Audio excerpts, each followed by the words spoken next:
Me to say I'm going to accept your apology means that I don't respect myself. How do you acknowledge what's wrong? No way. Because you're a puppet. These women would just keep making me laugh. Like, there is no way you watch this show and you will just keep a straight face. It's not even possible for you to keep a straight face. You just keep laughing at one, the way they yap themselves, the way they insult themselves. Sometimes again, their stupidity, I'm sorry to say this, but their stupidity again will make you wonder, should a normal human being be doing certain things? The way they yap themselves, I don't really get. Since Angel just went off last season, came back this season prepared to give some people some doses of insult here and there. Because tell me why she would actually stoop so low to call Nonku a senior citizen. Like, how? How did Angel come up with that is what I do not even know. See, I just laughed all throughout this episode of this whole show, because at a point in time, all of them just kept giving me reasons why I was questioning, is this how it is normally, or am I the weird one out? Please let me know in the comment section. The way these women are behaving, is that how you behave, or it's just the show that they're actually giving to us? I don't really get it, because I know so many times some franchises have come to say no, it's not scripted, that this is what it is. So let's just believe that. It's hard to believe that these things are not scripted. So welcome to my YouTube channel. How you're doing? Hope you're doing great and hope you're staying safe. Remember to subscribe, hit the bell button, and also the comment section. Let me know what your thoughts are in the comment section.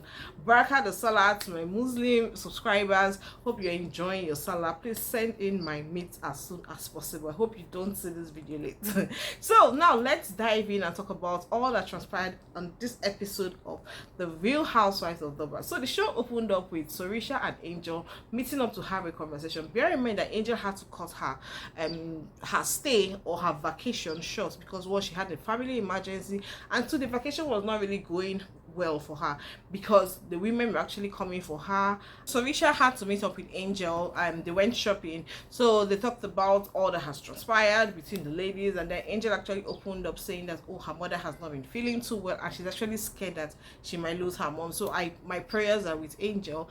I hope her mom has recovered. If she hasn't recovered, I wish her quickest recovery as well. So please pray for Angel's mom as well. So they actually had that conversation, talked about the women, and Angel now revealed that, see, she did not want to disclose her family issues or her personal life with the women because one, she's not so close with these women, and these women seem like people that would use her problem against her. And that's very true. If you found out with this women, once you tell them something, like, they tend to use it against you. Like when Angel actually had the conversation, I think at Zama's party, talking about her fertility, you could see the way Zama actually kind of ignored it sort of. So that's why I think based on that, Angel has learned her lesson and decided to just keep her problems to herself. So she actually talked to Sorisha, said, oh, she's actually scared of her mom's health and she's scared that she might lose the mom. So I don't know what the situation is, but I know that the mom will recover soonest. So she also talked about she being single. In my head, I'm wondering, Angel is single? I thought Angel showed us the guy she wants to get married to, I think in episode 7. I wonder what happened. I know she has been having a fertility issue. I know she has actually discussed it with the guy, but I don't want to believe that would be the problem why they actually separated. Or maybe Angel is just trying to be secretive and keep things to herself.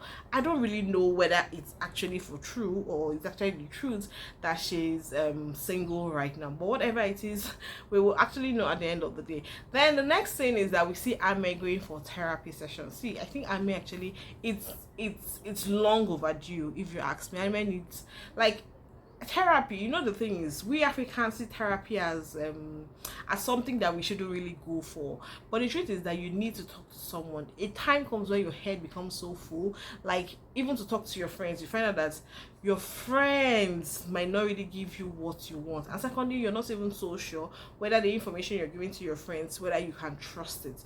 So but talking to a therapist, it's like you're talking to someone that you're sure will not expose or will not reveal your secret, because that is against their ethics. So now she now went to meet a therapist, talking about, she said she was coming to lay all her life's problem, but what she actually focused on most is the motherhood aspect.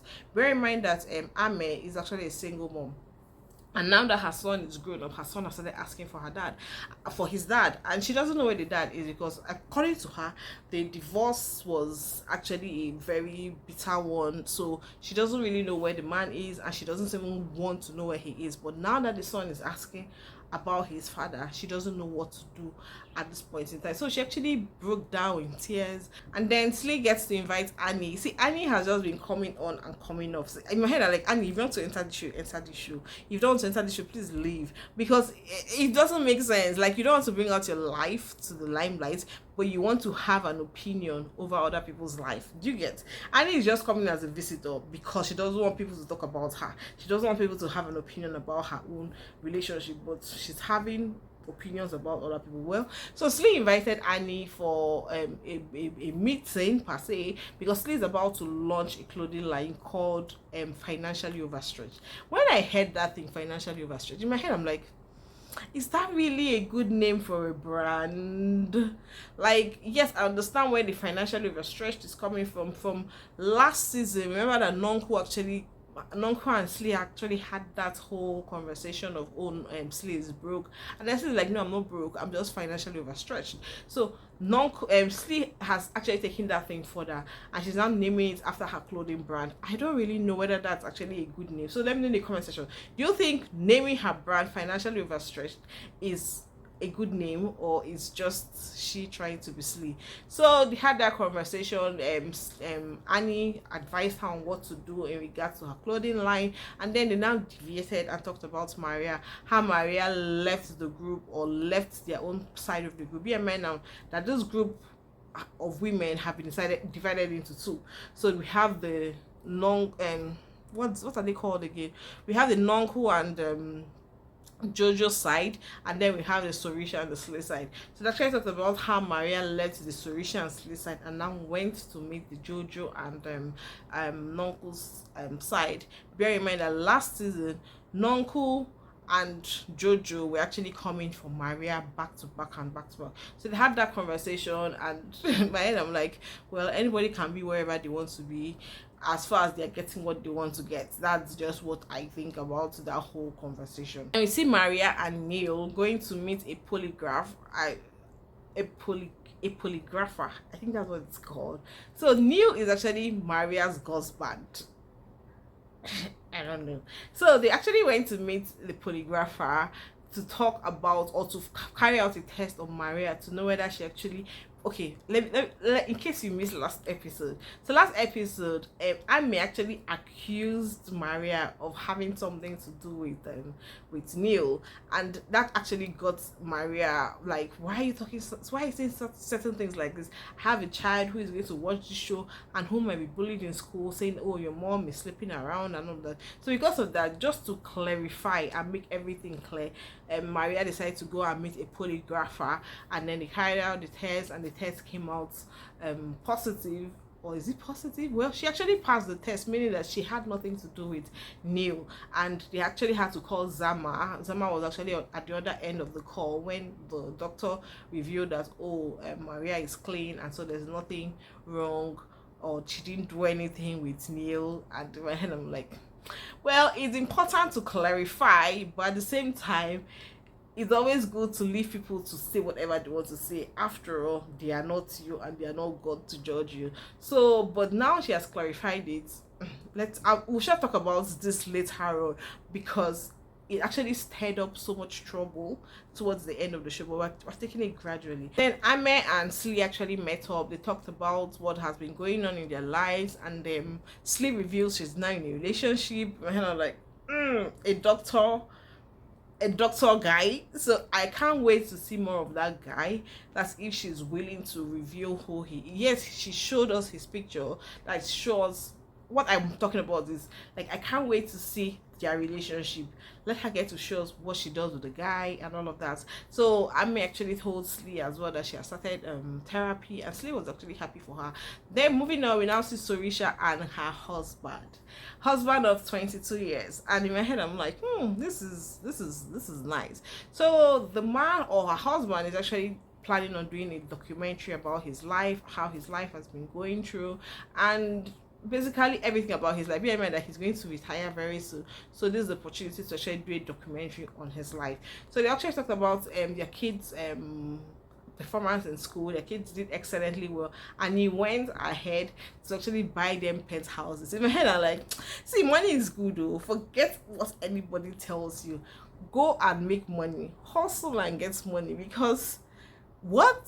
Because their performances in school were good, decided to buy them a penthouse. A penthouse. You know, when we're still kids, it's either it's a bicycle they're buying for us or they're buying us video games. But see, a penthouse, like, what are you going to buy for your kids when your kids do well? So no pressure at all fingers are not equal, but just go and work hard. So they talked about that, and then Sorisha talked about how people are actually surprised that their relationship is still standing, because when they got married initially, they felt, oh, that Sorisha was marrying the man because of his money, that they gave her 4 years maximum, and now look at them being 22 years, that they don't know that she is the one that's making the man successful. Like, she's the boss of his life, she's the one that controls everything. So it was actually sweet to watch. Like, there will always be naysayers, that is just the truth. In life, there will always be naysayers. When there are no naysayers, then you have to sit down and think twice and say, what am I doing wrong? Then Slee finally calls her dad. From last episode, we saw that she actually spoke with her brother, telling her brother how she was unhappy with the relationship she has with her dad. So she finally called her dad to have that conversation of what's up with their relationship, how their relationship has been going. And the father said, well, he's sorry. The father apologized, because according to Slee, the father has not really been present in her life after or even before her mom died. I think maybe they got divorced or something like that. So even before the mom died, the father was not in her life, and when the mom died, there was nobody to actually console her, unlike other of her siblings who still have their mothers to actually run back to. But she doesn't have a mom, and even her dad is kind of absent in her life, and that is actually affecting her relationship with the men in her life. So she's thinking of doing a therapy with her father, going on therapy with her father, so that they can actually squash whatever issues she's been suffering from based on her father being absent in her life. And her father apologized and saying, well, he doesn't really believe in going to talk to people about what he's going through. That is the therapy thing. As I told you before, Africans, we don't really believe in that therapy thing. So but the father apologized and said moving forward he'll always be checking up on her and everything will be fine between them. So I don't know how that would actually pan out at the end of the day. Then Slee now organizes a fashion show in quotes. So she told the ladies that it's going to be a fashion show. But when the ladies came in, they came in pairs, they came looking good, some came single, some came with their husbands, and some came with husbands that are fighting. So we see Maria coming with Neil, we see Sorisha coming with someone that is fighting or that is having issues with Neil. So it was actually weird when the two of them actually saw themselves, and everybody's like, well, what's going to happen here? So all of them came. When they came, each one had side talks to say here and there about one person or about the other. You know, the women, as usual, they always have something to say against the other person. She welcomes all the women and then tells them that, well, she tried to cover up her tracks based on, she told the women that it's a fashion show, but the issue is that her collections did not arrive. So she now decided to cover her track by telling the ladies that, well, she is about to launch her fashion brand, which is called Financially Overstretched, and based on that, she now invited the women so that she can actually learn one or two about the women's fashion sense, and that will actually help her in developing her own fashion piece. But the truth is that she has already developed her fashion piece, it's just that it did not arrive at the day of the event. And that will go back to what Sorisha actually said. Sorisha said she has never seen someone who is never prepared for her event like Slee, and very true. Like, why won't your pieces arrive before the day of your show? Didn't you know? Didn't you plan? Yes, I understand that, yes, sometimes unforeseen circumstances can happen, but at least not your whole piece, as in the whole piece. You didn't even have one piece to show the women. You didn't even have any piece to actually display. Like, it made no sense at all. So while they were having their conversation, Maria now talked about wanting to have a conversation with Ameigh, based on the whole, oh, you sat on Neil's this thing and the whole, all of that. So they actually clarified it, and Ameigh went ahead to apologize. That why she actually said that was just because she wanted to get at Maria. It's not like she saw anything. So they actually apologized. Then Slee now introduced what's her name again? Mabushi, and now told Jojo that please Jojo should give Mabushi, like, even if it's just 2 words, let Mabushi actually say something. So Mabushi apologized to Jojo for insulting her, that's racial insult or abuse or whatever. Thank Jojo that she's sorry about it, that she has not been sleeping at night, and Jojo actually forgave her and said she can see that Jojo what's her name, Babushi, is actually very sincere about it.